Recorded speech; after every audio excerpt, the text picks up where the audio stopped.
15 years ago, the per pupil grant for magnet schools covered over 75% of the cost to educate a student in one of those schools. Today, that same grant only covers about 53% of the cost to educate that child. The remainder of that cost growth over those 15 years has been passed on to school districts, in our case, throughout the Hartford area. Again, it's very important that we move back to last year's budget and the funding changes that were made that are very important, not only to magnet school operators, but to the sending districts. As I said, in my career, it is the first time we had taken a major step in transforming the educational funding model to bring it to one model as opposed to the multiple models that were being used. So again, I thank you for what you did last year, and I hope you restore that funding this year. There are many municipalities that are seeing a significant reduction in ECS monies over a very short amount of time. Newington's projected increase has been cut by $563,000. The town of Newington has been underfunded relative to the annual ECS grant for many years.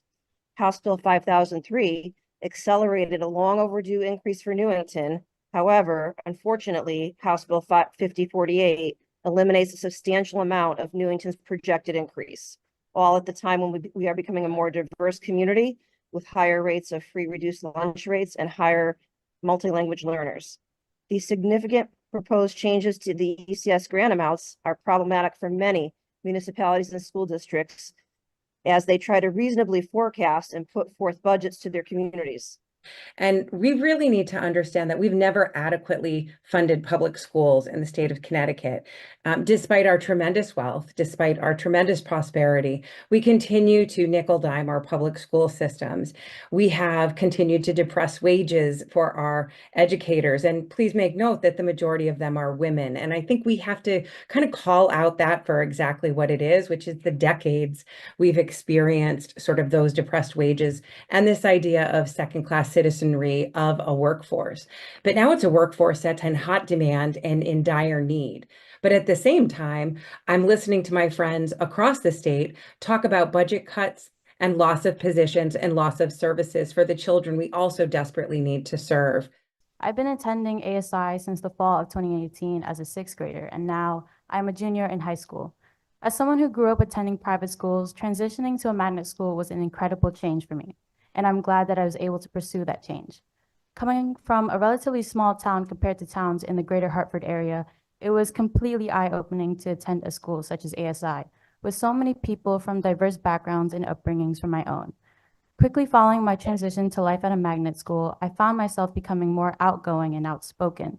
I was more inclined to think outside the box, ask riveting questions, and collaborate with my peers both inside and outside the classroom, which would not have been possible without the overwhelming support and encouragement from the community at school. I'd say my high school experience at ASI has been the most meaningful and memorable due to the students and staff who make going there every day worth it. We are very concerned with the removal of the commitment of state funding for the sending districts for magnet tuition. Offerings in the magnet schools allow students to thrive and achieve in different ways than our neighborhood schools, and that is necessary in many models that make up Connecticut's public education system. However, without appropriate resources, the programs for the students remaining in their local school will be impaired. We urge you to maintain the $48 million commitment to our students. My magnet school experience has been so amazing. Ever since I was a little kid, I have always been able to experience school with people from different diverse backgrounds and different lives than mine. Without magnet schools, I wouldn't have met the friends I have now and be able to live the life I have now. So for that, I'm eternally grateful for magnet schools, and I hope we can get the funding we need to keep them.